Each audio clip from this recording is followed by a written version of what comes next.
इंदौर के तथागत बुद्ध विहार एवं डॉक्टर आम्बेडकर भवन में भव्य बुद्ध जयंती महोत्सव एवं बुद्ध प्रतिमा स्थापना समारोह का आयोजन धूमधाम से संपन्न हुआ। बौद्ध समाज सामूहिक कल्याण समिति इंदौर और डॉक्टर आम्बेडकर पंच भवन निर्माण समिति इंदौर के संयुक्त तत्वावधान में आयोजित इस कार्यक्रम में सैकड़ों बौद्ध भिक्षु, अनुयायी और नागरिक शामिल हुए। कार्यक्रम में विशेष रूप से बोलते हुए विपिन वानखेड़े ने कहा, लोकतांत्रिक मूल्यों और संविधान को बचाना हम सबका कर्तव्य है। प्रेम और अपनेपन से भरा देश हमें बनाना है। जीतू पटवारी ने कहा, बाबा साहेब के रास्ते पर चलकर हम उनके सपनों को पूरा करेंगे। संविधान की रक्षा करना हमारा सबसे बड़ा दायित्व है।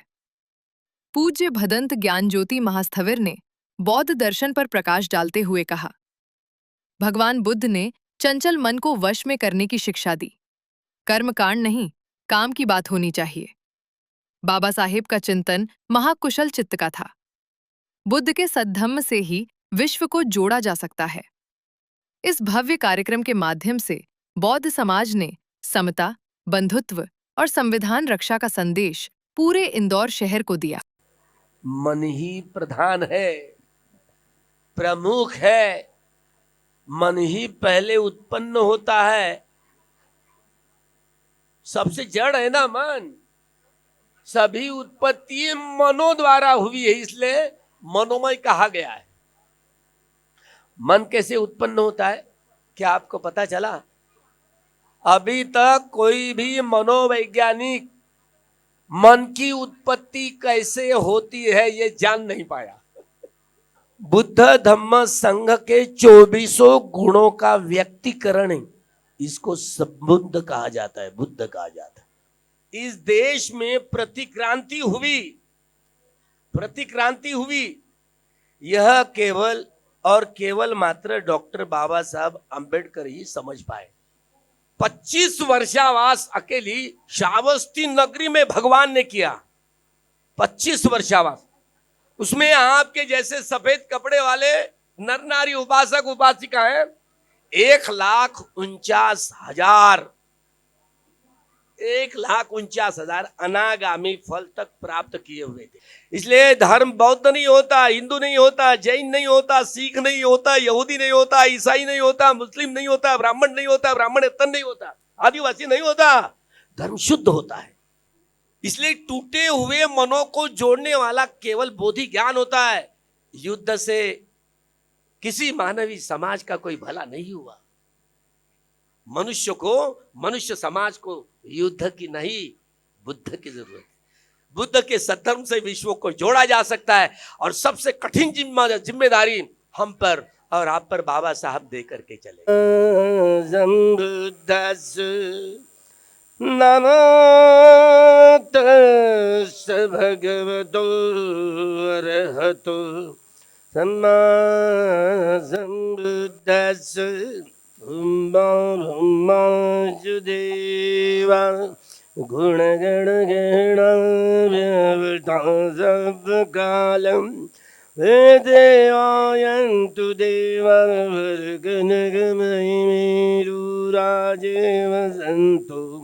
बुद्धं शरणं गच्छामि, धम्मं शरणं गच्छामि, संघं शरणं गच्छामि, द्वितीयं बुद्धं शरणं गच्छामि, द्वितीयं धम्मं शरणं गच्छामि।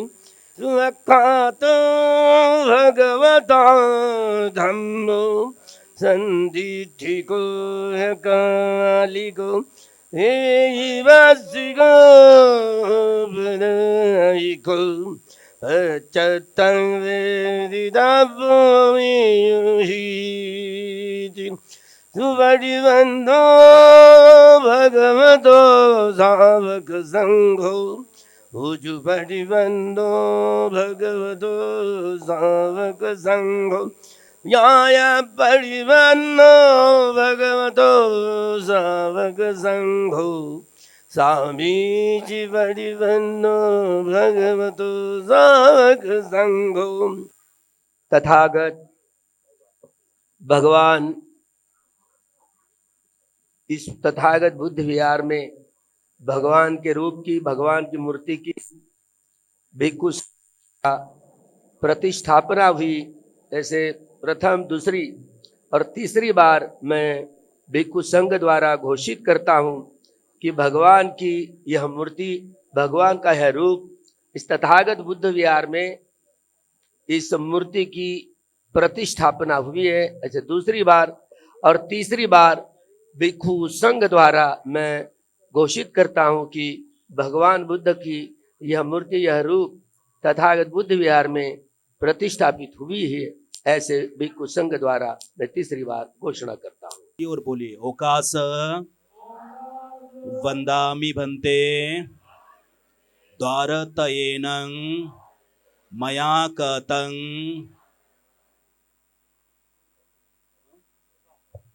सब अपराधं खमतु मे भन्ते द्वितीयंपि तृतीयंपि ओकास अहं भन्ते तीसरणेन सह पंचशीलं धम्मं याचामि अनुगहं कत्वा शीलं देत मे भन्ते। नमो तस् भगवतो अरहतो सम्मा सम्बुद्धस्स। बुद्धं शरणं गच्छामि धम्मं शरणं गच्छामि संघं शरणं गच्छामि। मुसावादा वीरमणि सिक्खापदं समादयामि। रामेण मज्जपमादत्ताना वीरमणि सिक्खापदं समादयामि। दुसारसारिमं शरणेन सतिं पंचशीलं धम्मं साधुकं सुरक्षितं कत्वा अपमादेन सम्पादेथ। साधु साधु सभीतियो विवाचन्तु सब्बरोगो विनश्यतु मा ते भवतु अन्तराय सुखी दीर्घायुको भव। इति तं पठितं तुयं क्षिपं एव समीज्जतु सब्बे पुरेन्तु चित्तसङ्कल्पान् छन्दोपन्नरसो यथा मणिज्योतिरसो यथा युवारोग्यसम्पत्ति सर्गसम्पत्तिमेव च ततो निब्बाणसम्पत्ति इमी न ते समीजतु।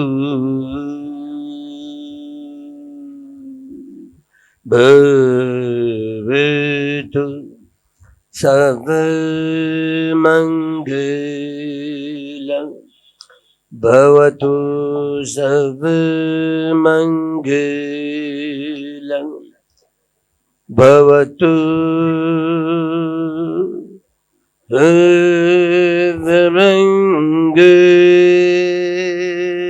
सर्वमङ्गलम्। सर्वप्रथम भगवान के श्री बुद्ध जी के श्री चरणों में नमन करते हुए आप सभी को बुद्ध जयंती की बहुत बहुत शुभकामनाएं। बुद्ध जयंती के इस पावन पर्व पर प्रतिमा, जो नई प्रतिमा स्थापित हो रही है, इस प्रोग्राम में मुख्य अतिथि के रूप में उपस्थित मध्य प्रदेश कांग्रेस कमेटी के सम्मानित अध्यक्ष बड़े भाई जीतू पटवारी जी, जिला कांग्रेस कमेटी के सम्मानित अध्यक्ष विपिन भैया, आदरणीय मुकुल भैया, उपस्थित सभी परिवारजन, अभी उपस्थित सभी संतजन, आप सभी को बुद्ध जयंती की बहुत बहुत शुभकामनाएं।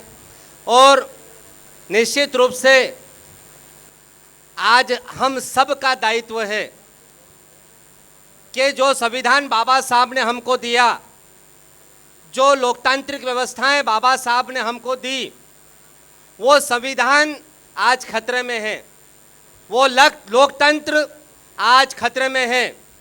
ये भारतीय जनता पार्टी और इसके सरकार और इसके लोग बाबा साहब के संविधान को खत्म करना चाहते हैं।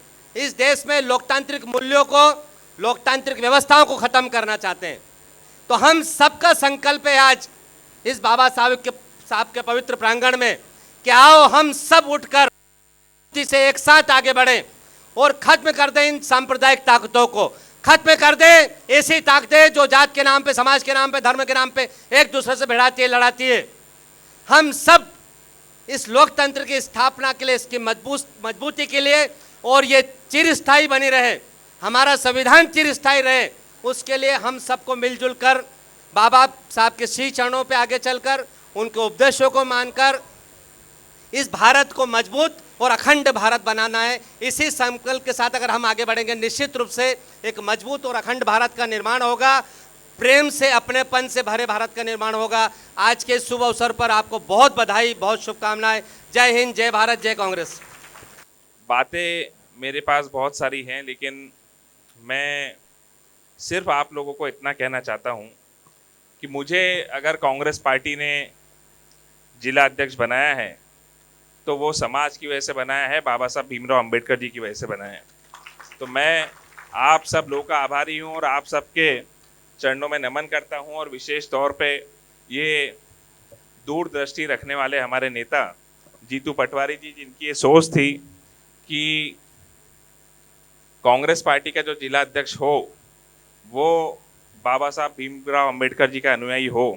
तो ये सोच हमारे प्रदेश अध्यक्ष जी की थी, जिसकी वजह से मुझे यहाँ पर पार्टी की और आप सब की सेवा करने का अवसर मिला है। बातें बहुत सारी है, लेकिन मैं तो क्योंकि आपके परिवार का सदस्य हूँ, कई सारे यहाँ पर मेरे रिश्तेदार भी बैठे हैं, तो बातें बहुत सारी हैं, लेकिन हम सब लोग लगातार मिलते रहेंगे, बात करते रहेंगे। और छोटी छोटी चीज़ें हैं लेकिन उसका संदेश बड़ा होता है। बाबा साहब के आशीर्वाद से आज हमें यहाँ पर खड़े रहने का मौका मिला, बाबा साहब के आशीर्वाद से ये पद मिला। तो इस बार जो जो लोग महू गए होंगे, शायद वहाँ पर ये फ़र्क भी दिखा होगा कि कांग्रेस पार्टी की मौजूदगी अंबेडकर जयंती पे 14 अप्रैल में महू में दिखी। तो ऐसे ही बाबा साहब के आशीर्वाद के, उनके रास्ते पर चलकर हम सब लोग उनके सपने को पूरा करेंगे। हमारे प्रदेश अध्यक्ष जीतू पटवारी जी को मैं विशेष तौर पे धन्यवाद देता हूँ। लगातार हमारे वर्ग की आवाज़ को मजबूती से उठाने का हमारे प्रदेश अध्यक्ष जी प्रयास करते हैं। आप सबको पुनः खूब सारी शुभकामनाएं। स्वाभाविक है कि देश जिस परिस्थिति में है, आज से हजारों साल पहले भगवान बुद्ध ने पूरी दुनिया में बौद्ध धर्म की स्थापना के साथ उसका प्रचार और प्रसार किया।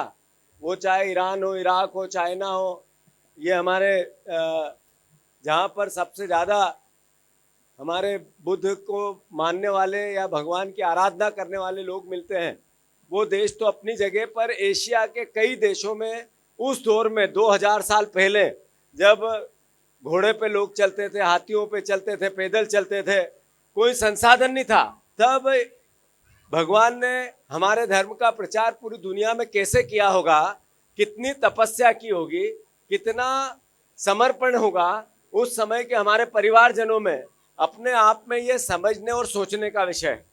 आज बाबा साहब अंबेडकर ने अगर बौद्ध धर्म को आत्मसात किया तो बहुत सोच समझ के किया। उन्होंने जिस तरीके से बाबा साहब ने सामाजिक रूप से इंसानों में समानता की भावना, अधिकार और कानून बने, ये एक छोटी बात नहीं थी।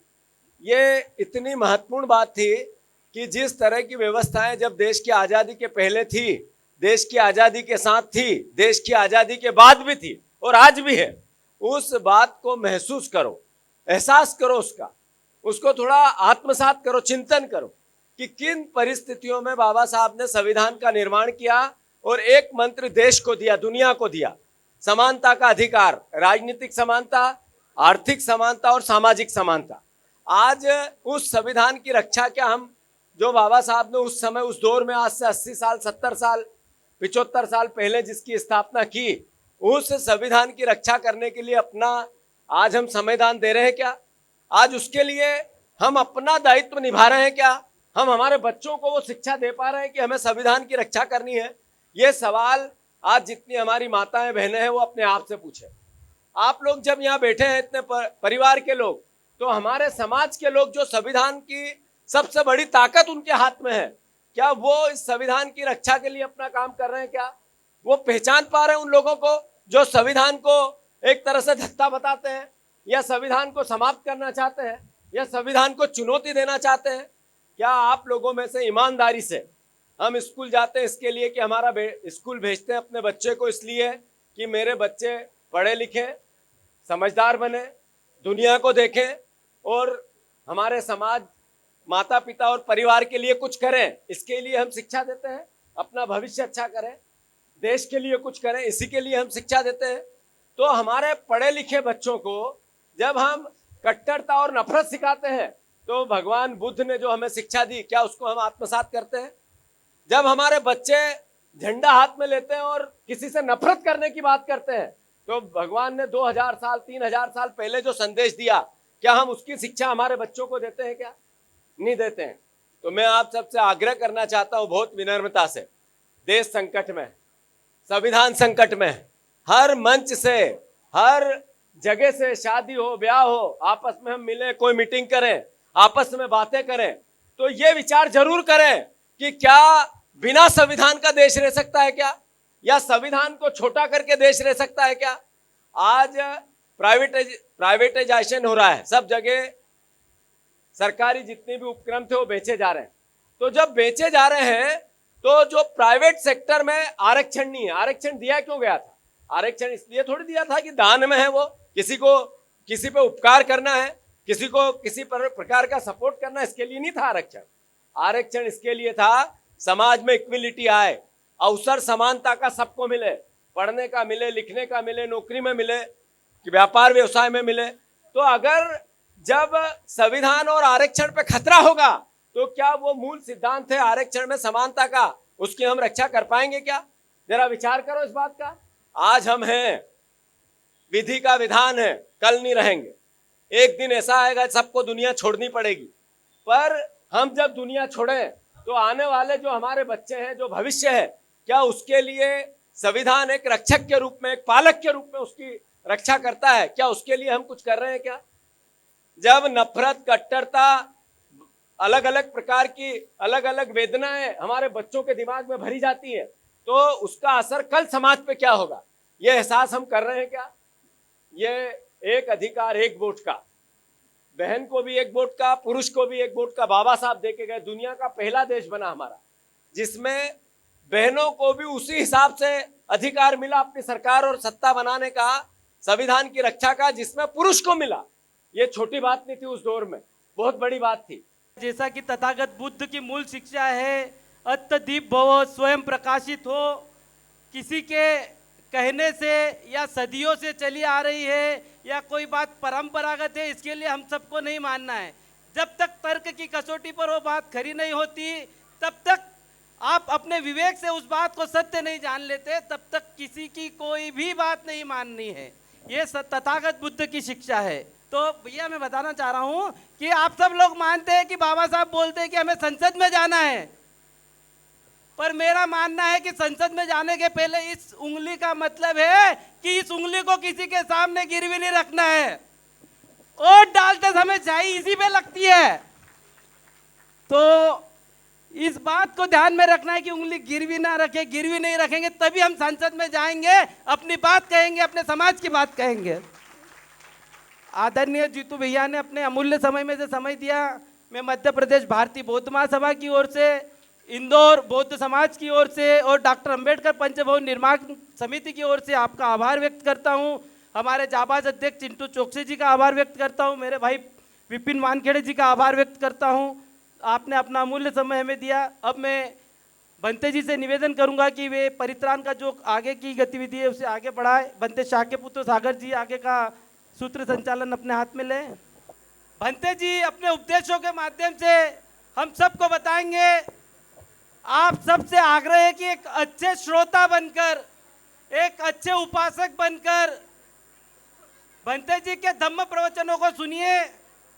इस कार्यक्रम का लाइव प्रसारण आवाज इंडिया चैनल पर हो रहा है, तो सभी से रिक्वेस्ट है कि पिन ड्रॉप साइलेंस हम लोग रखें और बंते जी की बातों को गहराइयों से समझे। सद्धर्म सुनने के लिए कि भगवान की आखिर वाणी है क्या, भगवान का सद्धर्म है क्या, किसको कहते हैं सद्धर्म। सिद्धार्थ गौतम जो बचपन का नाम सुकृति था, तो शादी ब्याह हुआ, अपनी सिद्धता राजकुमार की सिद्ध की, इसलिए सिद्धार्थ कहा गया। तो सिद्धार्थ जब सम्यक संबुद्ध बने, महाकारुणिको नाथो हितायं सब्ब पाणिनं पुरेत्वा पारमी सब्बा पत्तो संबोधिंग उत्तमं। महाकारुणिक लोकनाथ ने सभी प्राणियों के हित के सुख के लिए अपने 300 पारमिताओं के घड़ों की परिपूर्ति की। 10 पारमिताएं, 10 उपपारमिताएं और 10 परमत्थ पारमिताएं, 300 पारमिताओं का पहाड़ खड़ा कर दिया, तो ही यह शरीर पर 32 लखन और 80 अंशी अनुव्यंजन स्थापित हुए। भगवान के ये केश धातुओं का रंग नीला था, आकाश का। आकाश ये धातु क्या होती है आपको पता है? आकाश किसको कहते हैं? अब पढ़े लिखे लोग हो भाई, आपके बच्चों ने आपको पूछा कि आकाश क्या है, क्या बताएंगे? ये आकाश दिख रहा है ना, ऐसी उंगली दिखा करके समझा पाएंगे क्या? ये आकाश क्या बला होती है, समझ पा रहे हो? प्रकृति, प्रकृति पाली शब्द है। प्रकृति, निसर्ग, कुदरत, बहुत लंबे लंबे शब्दों का इस्तेमाल। किसने निर्माण किया? कौन निर्माण करने वाला है? कोई ईश्वर है कि परमेश्वर है कि आत्मा है कि परमात्मा है? भगवान बुद्ध को किसी ईश्वर, परमेश्वर, आत्मा, परमात्मा नहीं दिखा। फिर भी आप मनुष्य प्राणी बोलते हैं। क्या आप मनुष्य प्राणी हो? जिस शरीर के भीतर प्राण है उसको प्राणी कहा गया है। लेकिन सिद्धार्थ गौतम ने जब बुद्धत्व प्राप्त किया, उसको प्राण नाम की कोई चीज इस शरीर के भीतर नहीं दिखी। फिर भी वैज्ञानिक लोग भी प्राणी ही कहते हैं। जीवित प्राणी को सजीव कहा जाता है, कहते हो ना, तो आप भटक गए। कभी कभी थे जीवित है ना, जीवित है, तो क्या जीव हमारे शरीर के भीतर है क्या? है क्या जीव? भगवान को जीव भी नहीं मिला, प्राण भी नहीं मिला। मन है मन, मनो पुब्बंगमा धम्मा, मनो सेठा मनोमया मनसाचे पदुठ्ठेन भासति वा करोति वा ततो नंग दुख मनवेति चखं वहतो पद।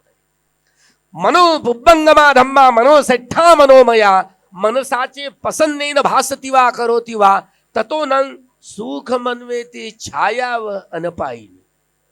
मन ही प्रधान है, प्रमुख है।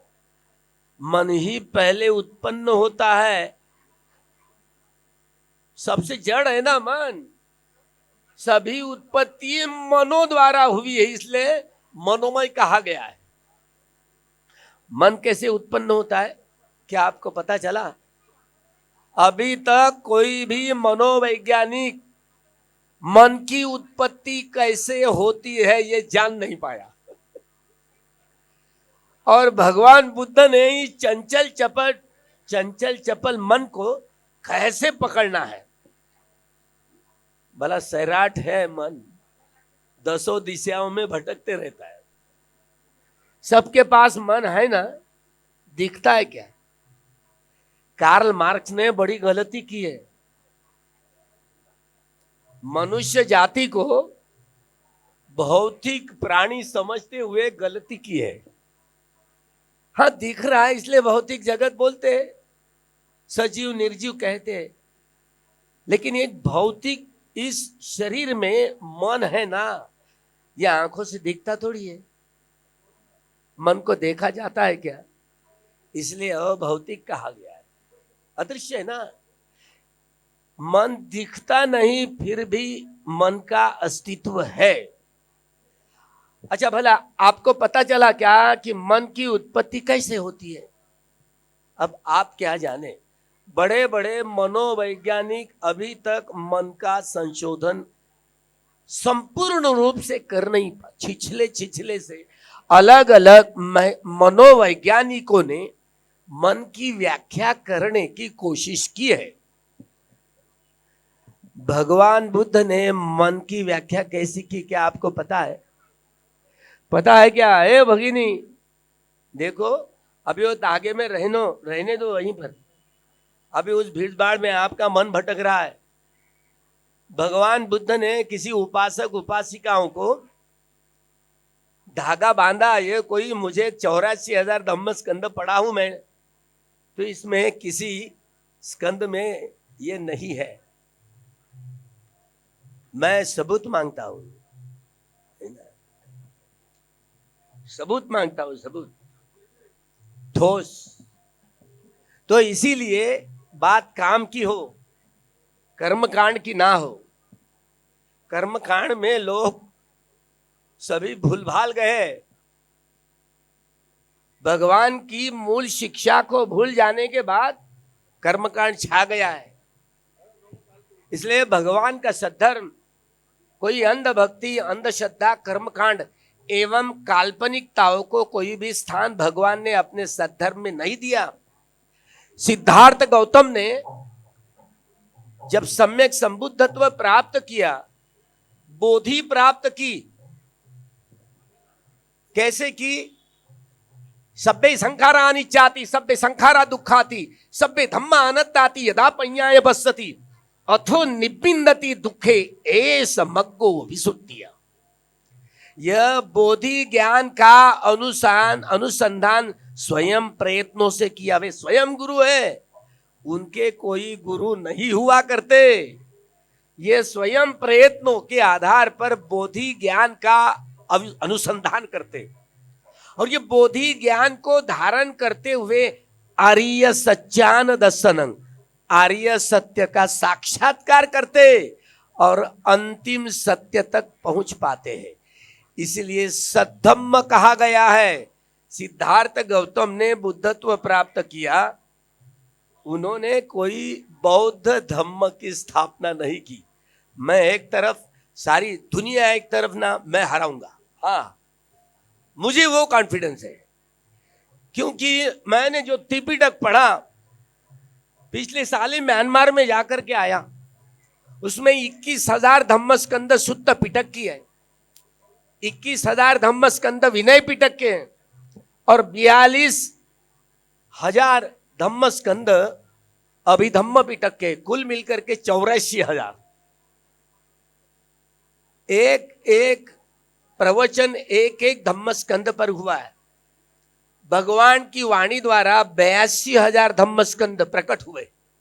एक एक धम्म स्कंद पर एक एक प्रवचन है, तो 82,000 प्रवचन भगवान बुद्ध के, और 2,000 प्रवचन जो अरहत भिक्षु, जो छह प्रक्रिया 6 अभिज्ञाओं को धारण करते हुए जिन्होंने अरहत्व प्राप्त किया हो, ऐसा पूजनीय भिक्षु संघ जो अरहत भिक्षु संघ, उन्होंने बुद्ध धम्म संघ के 24 गुणों की परिपूर्णता सिद्ध करने के लिए जो 2000 धम्म स्कंद गढ़े, तो इसलिए 84,000 धम्म स्कंद में यह भगवान की वाणी संग्रहित है। भगवान बुद्ध की वंदना करते हैं, धम्म की वंदना करते हैं, संघ की वंदना करते हैं। तो बुद्ध वंदना में बुद्ध के 9 गुण इतिपिसो भगवान, 9 गुण, धम्म के 6 गुण और संघ के 9 गुण। बुद्ध धम्म संघ के 9 ये 24 गुणों का व्यक्तिकरण, बातों को समझे। बुद्ध धम्म संघ के 24 गुणों का व्यक्तिकरण है, इसको बुद्ध कहा जाता है, बुद्ध कहा जाता है। स्वयं प्रयत्नों के आधार पर, अनित्य ज्ञान के आधार पर अनित्य का बोध करते हुए आर्य सत्य का साक्षात्कार करने की प्रक्रिया, दुख ज्ञान के आधार पर दुख का बोध करते हुए आर्य सत्य का साक्षात्कार करने की प्रक्रिया, अनंत ज्ञान के आधार पर अनंत का बोध करते हुए आर्य सत्य का साक्षात्कार करने की प्रक्रिया। ये 4 सतिपट्ठान, 4 सम्यक प्रधान, 4 इद्धिपात, 5 बल, 5 इंद्रिया, 7 भोजंग, अरियो अट्ठंगी को मग्गो, यह 37 अंग है बोधि के। और इधर के बगल का जो राज्य है ना, छत्तीसगढ़ कहा जाता है। छत्तीसगढ़ नहीं है, गढ़ 37 होते हैं, बोधि के 37 पक्ष होते। प्रज्ञा का ही पक्ष भूल गए लोग, असली ज्ञान ही भूल गए। इस देश में प्रतिक्रांति हुई, प्रतिक्रांति हुई, यह केवल और केवल मात्र डॉक्टर बाबा साहब अंबेडकर ही समझ पाए, किसी को नहीं समझे। सामाजिक, राजनैतिक, आर्थिक एवं सांस्कृतिक समग्र बदलाव को क्रांति कही जाती है। कार्ल मार्क्स ने यही बात कही। भौतिक प्राणी समझ करके गलती की। भगवान कहते सबका केंद्र है ना मन है, और मन की बात अभिधम्म पिटक में जो पुग्गल पंयत्ति है, 390 स्वभाव, 390 वाले स्वभाव वाले हम तुम सारे लोग हैं। चाहे वो अपने आप को हिंदू हो, बौद्ध हो, जैन हो, सिख हो, यहूदी हो, ईसाई हो, मुस्लिम हो, ब्राह्मण हो, ब्राह्मणेतर हो, काले हो, गोरे हो, इस देश के हो या उस देश के हो, इस प्रकार की बोली भाषा या उस प्रकार की बोली भाषा बोलने वाले, इस प्रकार की वेशभूषा या उस प्रकार की वेशभूषा धारण करने वाले हो, इस वंश के हो या उस वंश के हो, सभी लोग अपने स्वभाव के गुलाम होते हैं। 2 व्यक्ति विश्व में एक माँ के 2 बेटे होने के बावजूद भी एक नहीं है। हमारे देश के सुरक्षा मंत्री माजी प्रमोद महाजन, उसी के ही छोटे भाई ने उसी की गोली मार भून करके हत्या की। कहाँ गया खून का रिश्ता? आप दोनों मियाँ बीबी एक है क्या? नहीं है। एक कलेजे के 2 टुकड़े एक नहीं है। यह बात भगवान को समझ में आई। हम लोग राग मूलक, द्वेष मूलक, मोह मूलक, बुद्धि मूलक, भय मूलक, वितर्क मूलक इत्यादि इत्यादि 390 प्रकार के मानस वाले, चरित्र वाले, स्वभाव वाले व्यक्ति है। हम सबको, सब दुनिया के सारे संप्रदाय के सारे लोगों को शुद्ध चित्त से कर्म ही नहीं करना आता, तो भला शुद्ध परिणाम आएगा क्या? हम सब लोग नियमित रूप से राग रंजित, द्वेष दूषित और मोह मूढ़ित होकर के काया वाचा मन के द्वारा काम करते रहते हैं, और इसलिए तिकड़मबाजी चलती रहती है, तू मैं, तू मैं। तो सबके बदन में, शरीर में मार हावी हो जाता है। लोभ मूलक चित्त 8, द्वेष मूलक चित्त 2 और मोह मूलक चित्त 2, ये 12 प्रकार के चित्त अकुशल चित्त है। ये मार हावी हो जाता है हम सब पर, जिसमें मैं भी आया हूं। आप ये मत समझिए कि मैं उसमें नहीं हूं। ये मैं मेरा, अरे भले आदमी, तेरा शरीर तेरा नहीं है रे, तेरा मन तेरा नहीं है। किसको मैं कहे जा रहा? ये मैं जो बोलने वाला होता ना, ये मार होता है। पंच मारे पराजेत्वा पत्तो संबोधिंग उत्तमं। पांचों मारों के खिलाफ लड़ाई करके भगवान ने संबोधि, उत्तम प्रकार का संबोधि ज्ञान प्राप्त किया, सम्यक संबुद्ध बन गए। सम्यक संबुद्ध का मतलब समझ गए आप क्या गुटर गुटर देख रहे हो? सम्यक संबुद्ध का मतलब समझ रहे हो? संपूर्ण ज्ञानी। ऐसा एक भी विषय नहीं है जिसका ज्ञान उनको नहीं है। क्या समझ रहे हो? ऐसा एक भी विषय नहीं है जिसका ज्ञान उनको नहीं है। संपूर्ण ज्ञान, वो भी भूत, वर्तमान और भविष्य, तीनों कालों का परिपूर्ण ज्ञान हर विषय में जिनको है उनको ही सम्यक संबुद्ध कहा गया है। अभी सम्यक इस शब्द की ऊंचाई देख लिए, जिसमें संपूर्णता और परिपूर्णता भरी हुई है। देखिए, सम्मा संबुद्ध, जिसमें परिपूर्णता और परिशुद्धता भरी हुई है, उसको सम्यक दर्शन, उसको सम्यक ज्ञान कहा है। तो क्या सम्यक ज्ञान की दृष्टि लेकर के आप कर्म कर रहे हो? इसका जवाब नहीं है। आप विज्ञान युग में रहने वाले लोग हो, है ना? तो विज्ञान युग में रहने वाले लोग विज्ञान के नियम के आधार पर चलने का प्रयत्न करते, यत्न करते, कोशिशें जारी होती है। हम पुराने जो दृष्टिकोण से हम जीना नहीं चाहते, पुराना दृष्टिकोण 14 अक्टूबर 1956 को हमने छोड़ दिया। अब भगवान बुद्ध ने जो मार्ग दिखाया, उस पथ पर चलने की प्रतिज्ञा की। डॉक्टर बाबा साहब अंबेडकर जी ने 22 प्रतिज्ञाओं जीने का तरीका दिखाया। देखिए भाई, ये 22 प्रतिज्ञाएं हैं, तो ये जीवन ऐसे इस आधार पर जीवन यापन करना चाहिए, दिया है ना। तो जिसमें अरियो अष्टांगिको मग्गो, ये मध्यमा पटिपदा, आर्य अष्टांगिक मार्ग कहा जाता है ना। तो 4 सम्यक प्रधान, 4 इद्धिपात, 4 सतिपट्ठान, ये सभी सम्यक, ये मध्यमा पटिपदा है। 5 बल, 5 इंद्रियां, 7 भोजंग और अरियो अष्टांगिको मग्गो।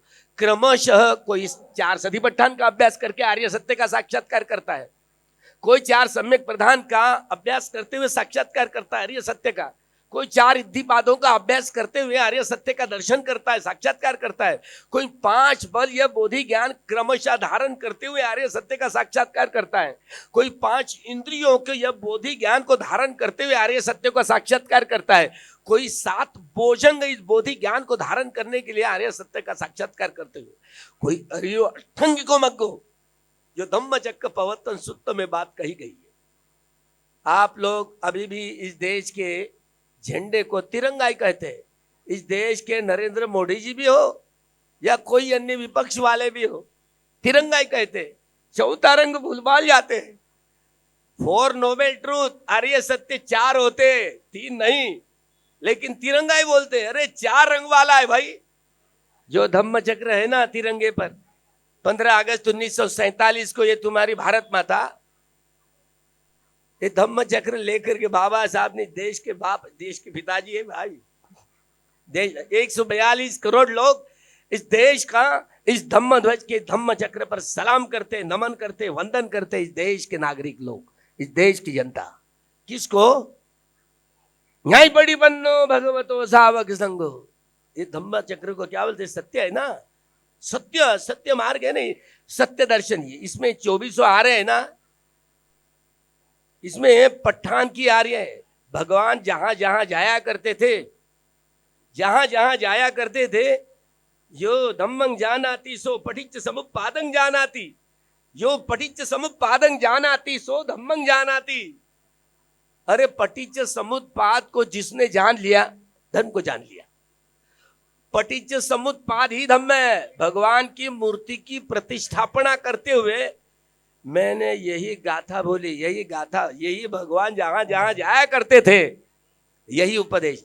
आपकी संसद आंधी है, लंगड़ी है, बहिरी है, उसको पैरालिसिस का अटैक आ गया, इसलिए 75 साल गुजर गए, लेकिन अभी भी तिरंगे झंडे पर चौथा रंग बाबा साहब ने जो गढ़ा है उसकी चर्चा लोकसभा में राज्यसभा में नहीं है। मुझे लगता है कि कहीं ना कहीं मैं जाऊं और लोकसभा के वहां पर जो राज्यसभा में लोकसभा में बैठे हुए जो नामदारों की सभा लूं और ये 24 आरों का अर्थ समझा लूं।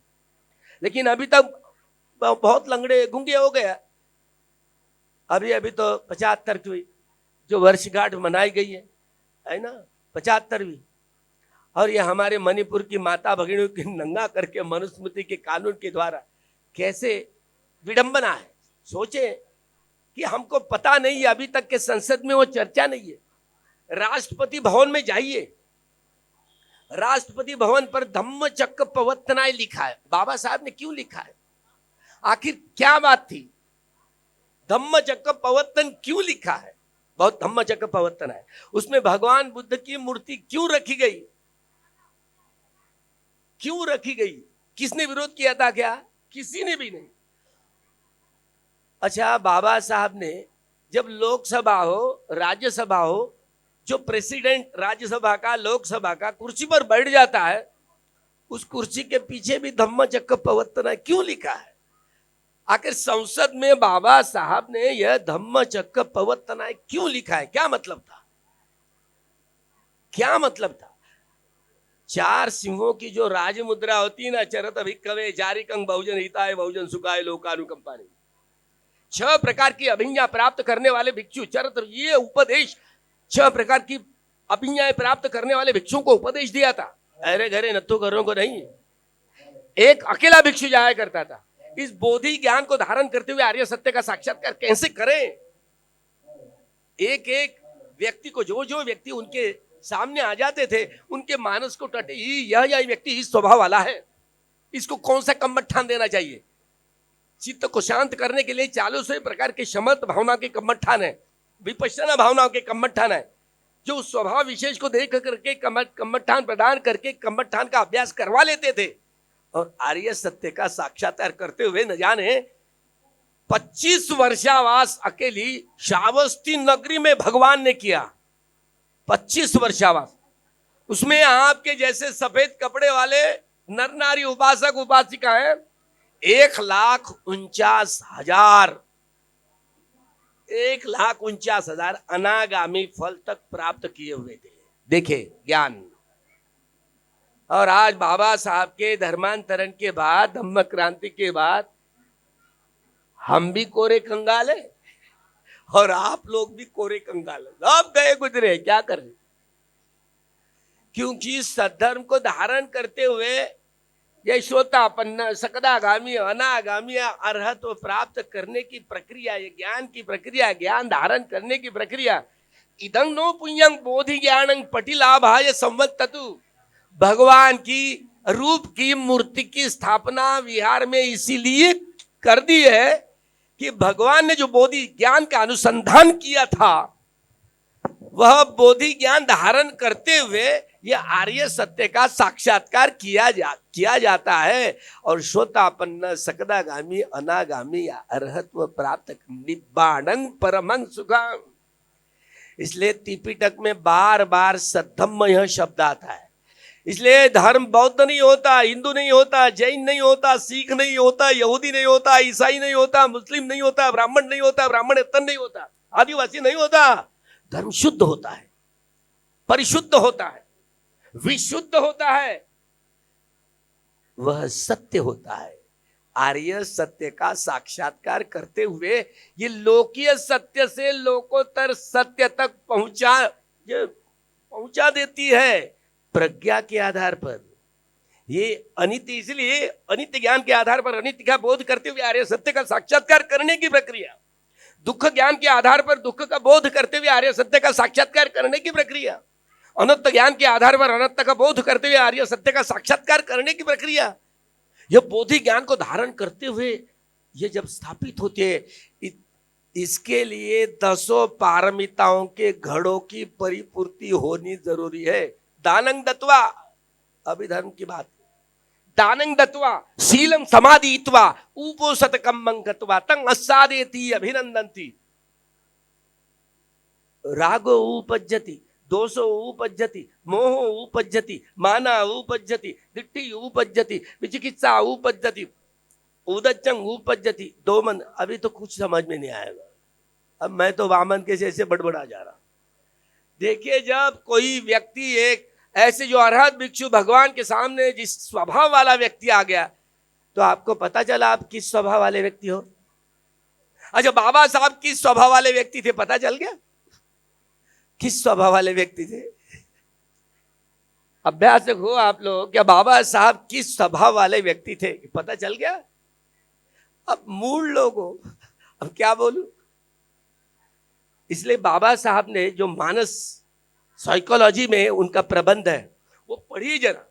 अगर नहीं समझ में आएगा मुझसे पूछे कि बाबा साहब की दृष्टि है ना, आपकी दृष्टि कैसी है। आपको लगता है कि हम वैज्ञानिक तरीके से हमारा जीवन यापन कर रहे हैं, लगता है, और हम बोलते बोलते हमको भी आदत बन गई और आपको भी आदत बन गई। क्या भगवान बुद्ध की दृष्टि बड़ी सम्यक दृष्टि है, मानते। सम्यक दृष्टि का मतलब समझे। देखिए, सम्यक दृष्टि हमको भी आदत हो गई और आपको भी आदत हो गई। सम्यक दृष्टि यानी योग्य दृष्टि, सम्यक दृष्टि यानी विवेक दृष्टि, सम्यक दृष्टि यानी वैज्ञानिक दृष्टि। ये सब नहीं है, देखिए समझे। इसलिए एक एक शब्द, एक एक स्कंद की परिभाषा कर, धम्म पटि संविद्धा, अत्त पटि संविद्धा, निरुक्ति पटि संविद्धा, पटिभाण पटि संविद्धा, चारों पटि संविदा ज्ञान ध्यान ज्ञान के आधार पर भगवान ने एक एक शब्द चारों ज्ञान की पटि संविदा ज्ञान के आधार पर सुआख्यात किया हुआ है। परिपूर्णं परिशुद्धं, इसलिए सम्यक संबुद्ध कहते हैं ना, जहां जिसमें परिपूर्णता परिशुद्धता भरी हुई है। तो ये बोधि ज्ञान को धारण करते हुए बुद्ध कैसे विचार करते थे, कैसे किसी वस्तु विषय व्यक्ति स्थिति रंग रूप आकृति पर कैसे विचार करते हैं, आप कैसे सोचते। क्या बुद्ध की दृष्टि आपको सोचने की आत्मसात करने आ गई है, जिसमें अर्य अट्ठंगी को माप सम्मा, अगर वह दृष्टि अर्य अट्ठंगी को मग्गो उस पथ पर चलना है तो पहला कदम सम्मा दृष्टि है, सम्यक दृष्टि है। तो चलने का मतलब काया वाचा मन के द्वारा कर्म करना है। क्या आपको शुद्ध चित्त से पानी पीना आता है, शुद्ध चित्त से खाना खाना आता है। कितने नाजुक हो, देखे। शुद्ध चित्त से मतलब मल मूत्र भी छोड़ना आता है क्या, नहीं। मैं इस अनुभूति से गया हूं मैं ना, भिक्षु होने के बावजूद भी मुझे शुद्ध चित्त से पानी भी नहीं पीना आता था। मैं क्या करूं, अब मेरी खामियां मैं आप दोहराते रहूं आपके बाद में। अब मेरी हालत देखे, भिक्षु बनने के उपसंपदा होने के बावजूद भी शुद्ध चित्त से भोजन भी नहीं करना आता, आपको भी जैसे नहीं आता। इसलिए हमारे विनय दिए गए हुए, जबकि श्रमण होता है ना 75 से की धर्म, कैसे बोलना, कैसे खाना, कैसे देखना, ये सारे नियम है। और ये बोधि ज्ञान के आधार पर यह अपने सारे शरीर का भी और मन का भी शुद्धिकरण करने की प्रक्रिया इस बोधि ज्ञान धारण करते हुए होती है। जब बुद्धत्व प्राप्त होता है ना, बुद्ध का शरीर भी शुद्ध होता है और मन भी शुद्ध होता है, तो चित्त भी शुद्ध होता है। तो शरीर का, ये आंखों का मल हो, कान का हो, नाक का हो, मुंह का हो, संडास हो या यूरिन हो, उसकी दुर्गंध नहीं आती। देखिए, इतना बड़ा फर्क होता है, उसकी दुर्गंध नहीं आती। मैं एक अरहत भिक्षुओं के साथ में वर्षावास करने का मौका आया, जिन्होंने ये मुझे छड़ी दी, साधनानंद महाथेरा, बांग्लादेश में जो रहते। अभी मुझे बड़ा संदेह, मैं क्या करूं, अभी आया तो आया, मुझे संदेह था कि यह अरहत है या नहीं है। तो कैसे पहचाने यह भिक्षु अरहत है या नहीं है, कैसे बाह्य पहचान कैसी करनी चाहिए। मैंने कहा कि पहले हाथ जोड़ करके अनुमति मांगनी चाहिए। बनते कि मैं आपके साथ ध्यान करना चाहता हूँ, मुझे आपके साथ ध्यान करने की अनुमति दीजिए। तो मैं दिन में क्या करता, 11 बजे के बाद में भोजन ग्रहण कर लिया, बस आराम किया करता था। और रात शाम को 5 बजे से लेकर पहट को 5 बजे तक मैं उनके साथ में ध्यान किया करता था। अब मैं तो पहले नींद हो ही जाती थी। अब अरहत भिक्षुओं को पहचानने का ये तरीका है। नींद है ना, ये रोग है जिसको मार बंधन कहा जाता है, थीन मिंद, यानी शारीरिक और मानसिक आलस्य को जिसको कहा जाता है थीन मिंद। नींद है ना, जिसने अरहत्व प्राप्त कर लिया हो तो मान लो उसकी नींद उड़ गई, 24 घंटे वह सजग होता है, सती संप्रजन्य में होता है। नींद लेने की जरूरत नहीं। आपको 2 दिन नींद नहीं आई तो आपके डॉक्टर सलाह देते कम से कम 8 घंटे सो भाई। नहीं नींद आई तो गोलियां खाकर इंजेक्शन लगाकर सो जाते हो। जिसने अर्हत्व प्राप्त कर लिया, इसलिए मैंने अनुमति मांगी थी। क्या बनते सोते तो नहीं? तो मैं देखा करता था, एक सप्ताह तो ऐसी बात चलती रही। मैं जब वो ध्यान करते करते मैं एकदम अपना आसन नजदीक लेकर के आता था, उसमें एसी थी उसमें, लेकिन एसी का उपयोग वे करते नहीं थे। तो एसी उनकी सेवा में रत रहने वाले जो भिक्षु श्रमण होते बाहर के रूम में जाया करते। मैं वहीं पर अपना कुशन लेकर के उनके साथ में 92 साल का एक बूढ़ा भिक्षु कुर्सी में बैठा रहता। अब मैं अपना कुशन वहां उनके पास में, कुर्सी के पास में ले जाकर के मैं भी ध्यान करने लगा। अब मुझे डाउट आने लगा, ये सोया तो नहीं। मैं ऐसे आंखें खोल करके देखता था तो वे क्या करते थे, कुर्सी का जो दाहिना हाथ होता ना, तो ऐसे टक टक बजा, मैं अपना आंखें बंद कर देती, मैं अपनी आंखें बंद कर देता। एक सप्ताह तक तो ऐसी बातें चली। बाद में मैं सोचा कि नहीं भाई, ये सोने वाला आदमी नहीं है। अब मृत्यु के उपरांत अभी भी उनका मृतदेह रखा हुआ है। हर 15 दिन में, अमावस के दिन, पूर्णमासी के दिन नाखून निकालने पड़ते और बाल भी बढ़ते रहते हैं। ये पहचान होती है अरहत भिक्षु की। नाखून भी बढ़ते रहते हैं। हम जब जिंदा थे ना, वर्षावात चल रहा था, तो मैं एक बार पूर्णमासी का दिन था। हमने कहा कि बंते जी को नहाना है, अब बूढ़े हो गया, हमको अनुमति दीजिए, हम नहा लेंगे आज, बंते जी को नहा लेंगे। तो हमने ले गया, तो बस संडास रूम में गए। लेकिन अब संडास की बदबू तो आती है ना, लेकिन मैं वहां गया ना, अभी संडास रूम में भी गया, लेकिन बदबू नहीं आई। एक ही अरहंतों की ये पहचान होती है। अब तो क्या करते, अभी टिश्यू पेपर थे, अभी हमने वो सोप होता है नीम का, ऐसे लगाया और टिश्यू पेपर से उनका बदन पोछा करते थे और डस्टबिन में डाल देते। तो तुम्हारे जैसे उपासक उपासिका क्या करते थे, वो डस्टबिन में डालने के बाद में वो टिश्यू पेपर अपने बैग में भर के लेकर जाते। मैं देखा करता ये इधर क्या कर रहे हैं, ये तो टिश्यू भी, ये तो अभी गंदे हो गए ना। तो एक एक पेपर उस श्रमण ने मुझे समझाया, बनते जी ऐसा नहीं है बोले, उसके लिए भीड़ लगती है बोले। तो मैं भी देख रहा था, और उसकी खुशबू आती, अभी तो वो खुशबू गई नहीं। देखे, क्योंकि ये निर्वाण धातु की जो बात होती है ना, जिन्होंने आर्य सत्य का साक्षात्कार किया हो, उनका मन तो शुद्ध होता ही है, लेकिन तन भी होता है, जिसमें आपके जितने सारे वैज्ञानिकों को सामने लेकर के आइए मुझे, तो कोई भी परिपूर्ण शुद्धता हो ही नहीं सकती, ऐसे ही कहेंगे। इसलिए शुद्धि की इस प्रक्रिया को बोधि ज्ञान के आधार पर भगवान बुद्ध ने कैसे समझाई, ये विशुद्धि के 7 पड़ाव कैसे समझाए, शुद्धशील, परिशुद्धशील और विशुद्धशील, एक एक सेल 3 प्रकार से परिपूर्ण हो, परिशुद्ध हो, तो विशुद्धि का यह संपूर्णत्व स्थापित करने का, परिपूर्णत्व स्थापित करने का ये पाड़ा पूर्ण होता है। तो उसी को ही शील विशुद्धि कही गई है, जिसे तदंग प्रहाण कहा जाता है। तदंग प्रहाण यानी ये विपश्यना के शब्द है, आप कैसे समझ पाएंगे? आपने विपश्यना किया है, आप बहुत एकदम देखिए, 1-2 शिविर करने से पता नहीं चलता। ये तदंग प्रहाण यानी अंग प्रत्यंग, शरीर के और मन के भी अंग प्रत्यंग वह शुद्ध धर्म तरंगों से तरंगित होते हैं। जिसे तदंग प्रहाण कहा जाता है। ये तदंग प्रहाण कहा जाता है। तो शुद्धशील परिशुद्धशील मतलब अर्थ प्राणी मात्र की हत्या करने से विरत विरत है ना, कोशिश करता हूं, प्रयत्न करता हूं। जो प्रतिज्ञा होती ना पहली, तो मेरे हाथों द्वारा प्राणी की हत्या ना हो, मैं भी ना करूं, औरों को प्रेरित भी ना करूं किसी प्राणी की हत्या करने के लिए, और किसी ने किया भी तो समर्थन भी ना करूं।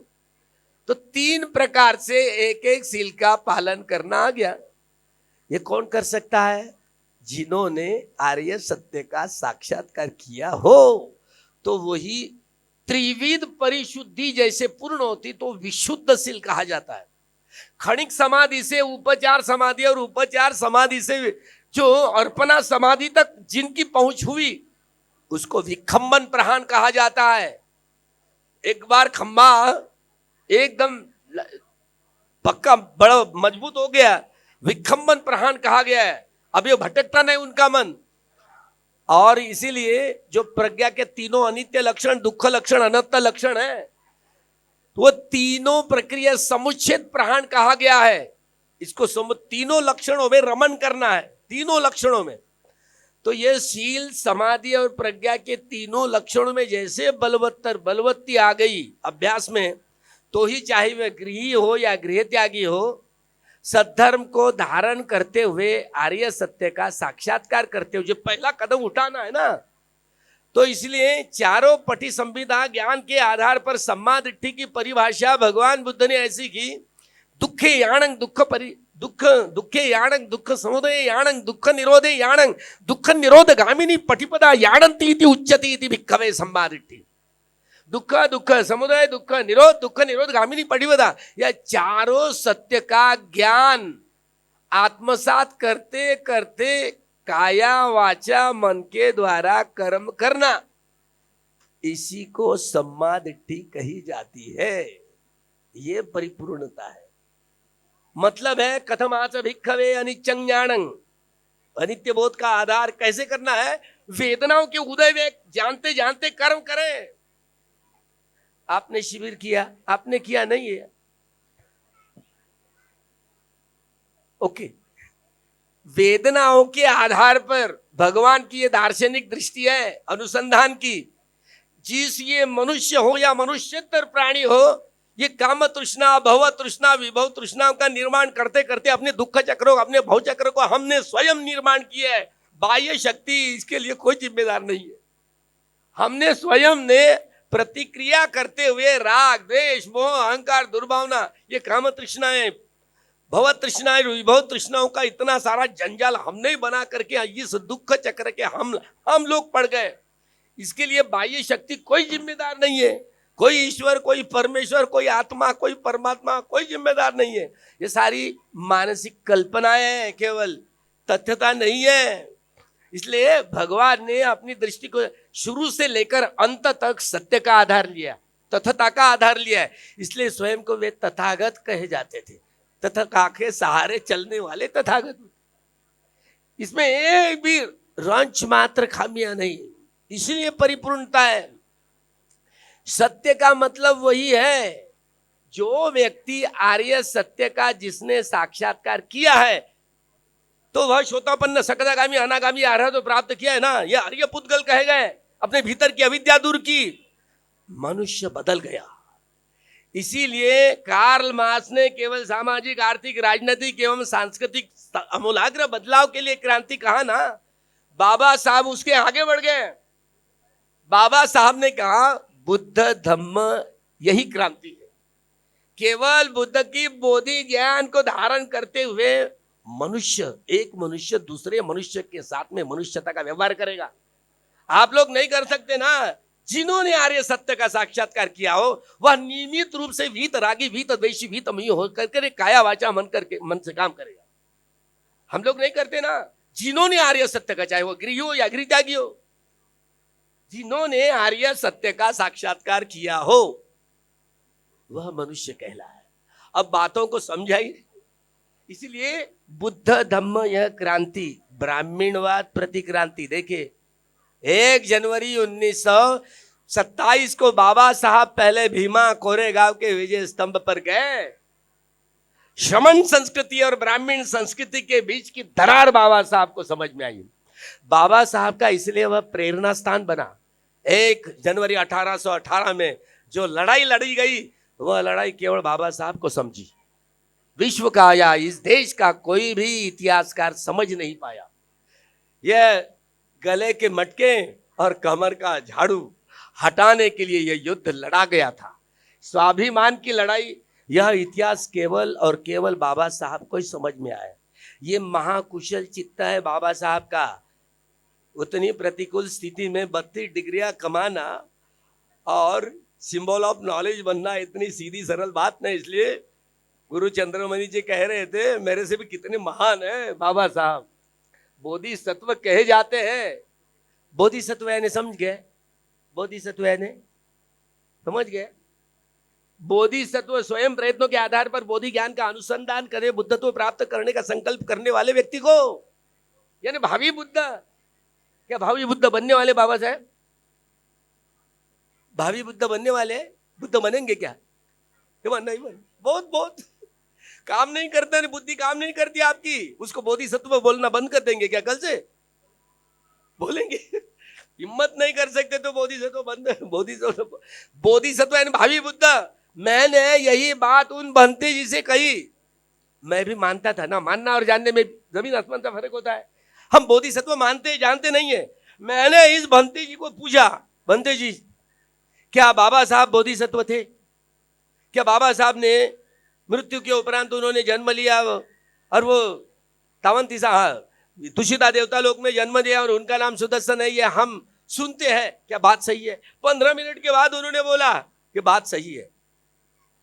तो बाबा साहब का जन्मदिन कैसे मनावे, ये मेरे मन में बात जागी।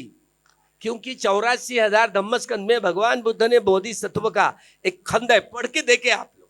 आपने पढ़ा नहीं, एक तो पढ़ते नहीं और किधर भी चलते रहते।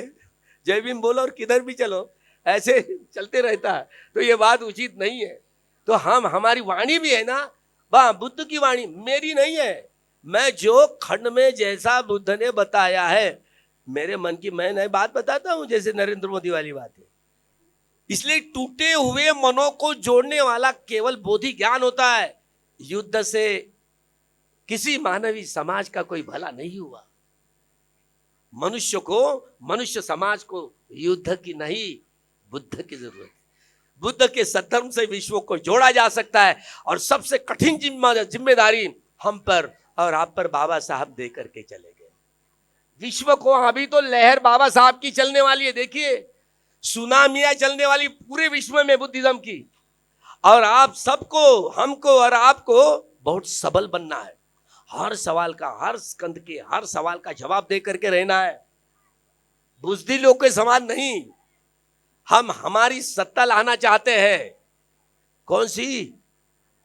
सामाजिक, आर्थिक, सांस्कृतिक एवं राजनीतिक न्याय, ये ना, समाज समता, न्याय, स्वतंत्रता, समता एवं भाईचारा, ये मानवीय मूल्य बाबा साहब ने पंडित नेहरू के जरिए जहां प्रियम्बल में डालने के लिए मजबूर हुए। गांधी का नाम, मजबूरी का नाम गांधी बोलते हैं ना, कहते हैं ना। केवल गांधी मजबूर नहीं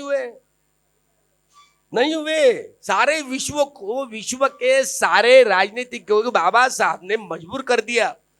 अभी जहां जहां भी राजनीतिक, आर्थिक, सांस्कृतिक एवं कोई बदलाव आएंगे, बाबा साहब का संविधान सबको देखना पड़ेगा, सबको ही। अभी अब बालेन है ना, बालेन शाह नेपाल में, उन्होंने भी मजबूरी होकर के देख रहा है, देखना ही पड़ेगा। हवा पूरे जगत में अभी बाबा साहब की चलने वाली है। देखिए, राजनीतिक लेवल पर। इसलिए आप लोग बहुत सजग रूप से, हमारा मित्र और हमारा शत्रु, इसको पहचानना चाहिए। नहीं वेरे न वेरानी समंती द कुदा जनंग, अवे रहने तो सम्मति ऐसे धम्मो सनंतनो। भगवान ने 5वें धम्मपद की गाथा में व्याख्या की है, मैत्रियों से, वैरियों के साथ में वैरत्व करते तो वैर खत्म नहीं होता, तो मैत्री करना आएगा ना। बाबा साहब ने मैत्री की है ना। एक सारस्वत की लड़की ब्राह्मण की, तो उसके साथ शादी वाह किया, आप पसंद नहीं करते, अब मौसी बोलते ना उनको। तो देखो भाई, ब्राह्मण व्यक्ति और ब्राह्मणवाद में बहुत फर्क होता है। पहले पंचवर्गीय जो भिक्षु थे ना, तो उसमें 3 भिक्षु शाक्य कुल के थे, वो भी ब्राह्मण थे शाक्य कुल के, और 2 भिक्षु कोलियस कुल के थे। तो बातें ये किसी तरह हो, लेकिन बातों को समझे। ये ब्राह्मणवाद, यह लोग, ये हैवानियत हो, हैवानियत जिसमें एक मनुष्य दूसरे मनुष्य को मनुष्य समान देखता ही नहीं है, नजरिया नहीं होता। इसलिए इस बात को खूब बड़े गलत तरीके से ना समझे। उसमें बोधि ज्ञान के आधार पर आप समझेंगे तो क्षण प्रतिक्षण दुख, दुख समुदय, दुख निरोध और दुख निरोध गामिनी पटिपदा, ये चारों सत्य का अनुभवन करते करते खाते, असीते, पीते, खाइते, साइते संप जानकारी होती, गते ठीते सुते जागृते संप जानकारी होती, संगाटी पत्त धारणे संप जानकारी होती। भिक्षु भिक्षुणी उपासक उपासिकाओं की ये बहुत क्षण प्रतिक्षण सो सतो संप जानो सती संपत जन्नन रेंचती, इसी को ही कहते हैं सम्मादिट्ठी। मैं कोशिश कर रहा हूं, बड़े बड़े छोटे छोटे लड़के मुझे फोन करके बोलते हैं, भंते जी आप सम्मादिट्ठी दृष्टि को लेकर के काया वाचा मन के द्वारा काम करते हैं क्या? देखिए हमारे बच्चे बड़े होशियार होते हैं, बच्चे बच्चे हैं लेकिन बड़ा अभ्यास करते हैं। जैसे पत्थर की मुहूर्त तो ऐसे ही ध्यान करते बड़े, अभी इधर तो उतनी आदतें नहीं है। इसीलिए यह बोधि ज्ञान धारण करने की यह सारी प्रक्रिया, ये इसमें उलझना नहीं चाहिए, सुलझना है, सवालों को सुलझना है, उलझे नहीं तो उलझने वाले लोग बहुत सारे होते हैं। इसलिए बोधि ज्ञान को धारण कैसे करे, इसलिए भगवान का रूप यहाँ पर उनकी प्रतिष्ठापित मूर्ति की गई है, ताकि इनके बोधि ज्ञान को धारण करते हुए अपने मन के स्वभाव को बदलना, इसी को रिवोल्यूशन कहा जाता है बाबा साहब के शब्दों में। बुद्ध के बोधि ज्ञान को आर्य सत्य का साक्षात्कार करते हुए, धारण करते हुए श्रोतापन्न सकदागामी अनागामी आरत प्राप्त करना, ये मनुष्य के स्वभाव को आमूलाग्र बदलने वाली वजह है। इसलिए बुद्ध धम्म यानी क्रांति कही गई। बाबा साहब का फलीयत कोई तोड़ नहीं सका। इसलिए बोधि ज्ञान के आधार पर कोई अरहत भिक्षु हो, उसी के दिमाग में भी ये बात नहीं आई। मिलिंद राजा के सवाल है कोई अन्य 500 अरहत भिक्षु से, लेकिन सवालों का जवाब नहीं दे पाए, उसके लिए नागसेन को जन्म लेना पड़ा। इसलिए बच्चों, धम्म यानी बच्चों का खेल नहीं है, बहुत बहुत सबलता लानी पड़ेगी, सबल होना पड़ेगा, और हर सामाजिक आर्थिक राजनीतिक एवं सांस्कृतिक बदलाव का हर जवाब अपने पास होना चाहिए, ताकि कोई मिथ्या दृष्टि रखने वाला कोई व्यक्ति हो, इसमें इसके चित्त में मार हावी हो रहा है, इस बात को क्षण प्रतिक्षण समझना होगा। तब कहीं यह अवेयरनेस आएगा अपने जीवन में, तब आप बुद्ध के इस पथ पर चलोगे। मैं इस पथ पर चला, मुक्त हुआ, ऐसे बुद्ध ने कहा। आप भी इस पथ चलोगे ना, अत्ता ही अत्तनो नाथो, कोई नाथो परोसिया, कोई किसी का नाथ नहीं है, स्वामी नहीं है, मैं केवल मार्गदाता हूं। मैं इस मार्ग से चला, मुक्त हो गया। परिश्रम आपको ही सबको करना पड़ेगा। मैं इस पथ, मैं केवल मार्गदाता हूं। यह मार बंधनों को तोड़ने के लिए, इसलिए पारमिताओं के घड़े भरने के बावजूद भी अगर आपको मार्गदर्शक नहीं मिला, कल्याण मित्र नहीं मिला, तो आप मुक्त नहीं हो सकते, बलवान नहीं हो सकते। आर्य सत्य का साक्षात्कार करते हुए जब बलवान बनेंगे, तब सारा विश्व बुद्धमय धम्ममय करने की प्रक्रिया से गुजरते हुए मैं इस अरहत भिक्षु को बाबा साहब के और बाबा साहब के अनुयायी के विषय में पूछा, क्या भंते जी मेरे मन में ये बात क्यों आ रही है कि बाबा साहब के यही बच्चे सारे विश्व में फैलेंगे और सारे विश्व को बुद्धमय धम्ममय करेंगे, क्या ऐसा हो सकता है? भंते जी ने 15 मिनट के बाद कहा, हाँ ये होने वाली चीज है। देखिए मैं बहुत गदगद हो गया, मेरी श्रद्धा मैंने व्यक्त की, उनके चरणों का ऐसे चूम रहा था, मैंने इतनी श्रद्धा उमड़ पड़ी थी, मैं क्या करूं। भावी बुद्ध बनने वाले इसी महाभद्र कल्प में, अभी जो महाविहार की लड़ाई चल रही है ना, इसी बोधि वृक्ष, ये बोधि वृक्ष है ना, नागा बोधि वृक्ष निकलेगा और यही बाबा साहब आखिरी के जीवन का नाम अजीत होगा, सुब्रह्मा पिताजी का नाम होगा, ब्रह्मावती माता जी का नाम होगा। 80,000 साल जिएंगे बाबा साहब, 80,000 साल। जब बुद्ध बनेगा, अजीत नाम का आखिरी का महाबोधि सत्व का जीवन काल रहेगा, यह 32 लक्षण और 80 अनुव्यंजन स्थापित होंगे। इसीलिए इस महू की यहां जन्म स्थली पर हम इसीलिए आते हैं, विश्व के लोग। इसलिए मुख्यमंत्री जो भी देखिए, हम तुमको गाली देने के लिए नहीं आए भाई। अरे बाबा साहब के ऋण को अगर ऋण को स्मरण करना है ना, तो बाबा आपके 1,000 एकड़ जमीन, वहां 1,000 जमीन यहां बाबा साहब के जन्मस्थली पर देवे और वॉर हेरिटेज सेंटर बनावे, ताकि वार्ड के लोग आएंगे, आपका पुण्य बढ़ेगा। कोई ये राजनीतिक या वो राजनीतिक पार्टी वाले हो, लेकिन यह वर्ल्ड हेरिटेज सेंटर आगे चल करके भावी बुद्ध का जन्मस्थली पर बोधिसत्व खंड में लिखा हुआ है कि बोधिसत्व का जन्म दिवस कैसे मनाया जाता है। हमारे सारे जीवन का सारा पुण्य बाबा साहब आपके जन्मस्थली पर आकर के माथा टिकाते हुए हम सत्य क्रिया करते हैं। सारे जीवन का सारा पुण्य हम आपको बुद्धत्व प्राप्त करने के लिए अर्पित करते हैं। यह सत्य है, यह सत्य है। इस सत्य वचन से आपको बुद्धत्व प्राप्त हो जाए, और आप ही के जीवन में जब बुद्धत्व प्राप्त होंगे, हमारा भी उन दिनों मनुष्य जन्म हो और हम लाभी हो। तो यह सत्य क्रिया करते हुए बोधिसत्वों का यह जयंती उत्सव मनाया जाता है। आप लूले कुंडे, आप तो बुद्धि में कच्चे हो। बुद्धि के आधार पर कोई व्यक्ति श्रोतापन्न सकलागामी अनागामी अर्हत प्राप्त नहीं कर सकता है। बुद्धि को सीमा होती है, प्रज्ञा को सीमा नहीं होती। और इसलिए प्रज्ञावान, जहां मूर्ति की प्रतिष्ठापना हुई, प्रज्ञा से चलना आया। अनित्य लक्षण, दुख लक्षण, अनंत लक्षण, ये तीनों लक्षणों में रमण करना है तो जीना आया। इसलिए ये जीवन में जिन जिन लोगों ने विपश्यना नहीं की हो, देखिए गंभीरता से बात कर रहा हूं कि सब लोगों ने विपश्यना करना चाहिए, अंधे नहीं रहना चाहिए। विपश्यना नहीं करेंगे अंधे रह जाओगे। तो सब लोगों ने विपश्यना इस कम्मठान का अभ्यास करेंगे और बलशाली बनेंगे। 15-20 साल में देखेंगे आप, जापान में हमारे लोग सत्ता पर आएंगे। हमारे लोग, भारत के हमारे लोग, जय भीम वाले लोग जापान पर सत्ता कब्जा करेंगे। सारे विश्व भर में यह प्रक्रिया होने वाली है। अपने अपने लड़के, अपने बच्चे अपने घर में इंजीनियर करके पाला पोसा जा रहा है ना। एक हाथ में यह किताब संविधान की हो और दूसरे हाथ में दी बुद्ध एंड धम्मा, भेज करके सारे विश्व में बुद्ध के सद्धर्म का प्रचार एवं प्रसार करना, यही मानव सेवा है।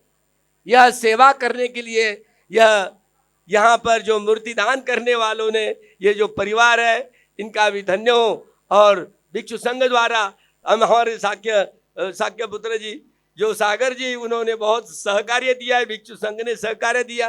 उनका भी सब अभी भिक्षु संघ का अभिनंदन करते हुए, उनके ऋण को याद करते हुए यह जो सुविधाएं उपलब्ध करा दी, सबको उनको सब आशीर्वचन देते हैं। सबका मंगल हो, सबका कल्याण हो। और धर्म की इस वाणी को थोड़ी मात्रा में एक एक स्कंद समझाने के लिए बहुत समय लगता है, तो आप समझ गए होंगे।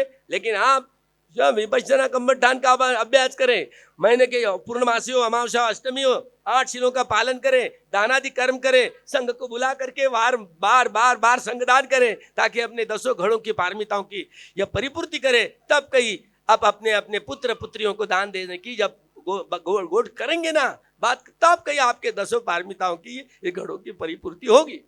तब कहीं आपको आर्य सत्य का साक्षात्कार करने की यह बलता प्राप्त होगी। यह प्राप्त हो, खूब मंगल हो, खूब कल्याण हो।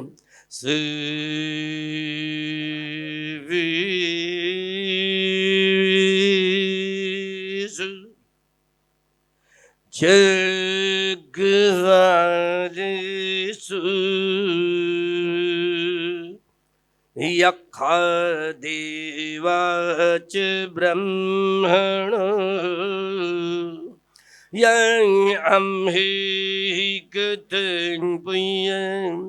सब संपत्ति साधकं सबित अनुमोदित्वा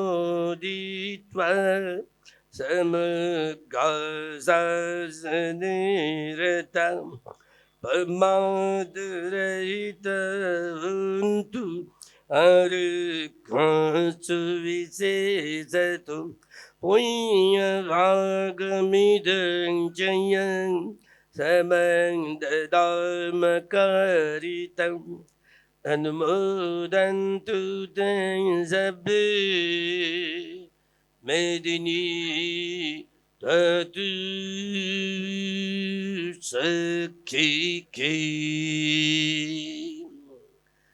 नथि मे शरणं बुद्ध मे शरणं वरं धम्मो मे शरणं वरं संघो मे शरणं वरं एतेन सत्यवचेन भवतु ते जय मंगलेन्दि भवतु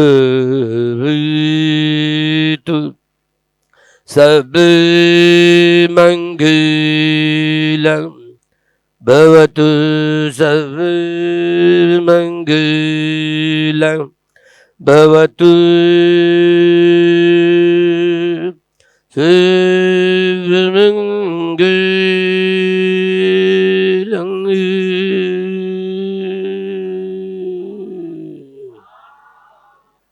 इस समाज के युवाओं के साथ हम सबको एक दूसरे के साथ रहना है, मैत्री भाव से रहना है, विवेक से रहना है। जैसा बंते जी ने बताया कि अंधेरे से अंधेरा खत्म नहीं होता, अंधेरे को खत्म करने के लिए लाइट जलाना पड़ती है। तो दुश्मनी को खत्म करने के लिए दोस्ती की पहल करना पड़ी। कोई अपने प्रति ईर्ष्या कर रहा तो हमको उसके प्रति प्रेम दिखाना पड़ेगा। इन सब बातों के महत्व जो बंते जी ने बताया वास्तव में मैंने अब तक नहीं सुने की। और जिस प्रकार का मुझे लगता है कि हम सबका मंत्र मुग्ध थे, मुझे लगता है अभी और भी 2 घंटे लोग सुनना चाहते होंगे कि बंते जी बोले। चाहते हैं क्या? पर ये ऐसा हम सबका भाग्य नहीं है। बंते जी की बहुत बहुत बहुत रिक्वेस्ट करने के बाद बंते जी ने हमें ये समय दिया था। और उस समय में भी उन्होंने रात को 3 बजे सफ़र करके हमारा जो हमको लगा कि हम बंते जी के उपासक हैं, एक उपासक के प्रति जो भाव होना चाहिए ऐसा भाव बंते जी ने हमें दिखाया। और वो करीब रात को 3 बजे फ्लाइट में पूना से चले और फिर फ्लाइट पकड़ के यहाँ पर आए और अब उनको वापस 600 किलोमीटर जाना है 2 घंटे बाद। तो मैं बंते जी के चरणों में बारंबार नमन करता हूँ। और अभी कुछ देर बाद जो भी हमारे साथी यहाँ पर परित्राण में बैठे थे उन सबको प्रशस्ति पत्र आयोजन समिति के माध्यम से दिए जाएंगे। और इस आयोजन में ये बुद्ध का आयोजन है, तथागत बुद्ध का आयोजन है। इसमें सभी धर्मों का, सभी समाज का, सभी पार्टियों का स्वागत है। बाबा साहब अम्बेडकर, बाबा साहब अम्बेडकर। आज बहुत ही खुशी का दिन है कि आज बुद्ध देवता की यहाँ प्रतिमा की स्थापना हुई है। मैं आनंद भैया और मुकुंद भैया और गुरुजी के चरणों में प्रणाम करती हूँ। जिस तरह से मैं जब से पार्षद बनी, मैं बताना चाहूँगी गुरुजी को कि जब से पार्षद बनी हूँ, जो मेरे द्वारा इस स्थान का कार्य होना था वह मैंने पूर्ण रूप से करवाया है। और आगे भी हमने जो जो अभी इन लोगों ने बताया था, आनंद भैया ने, उसकी फाइल भी बनवा के लगाई है।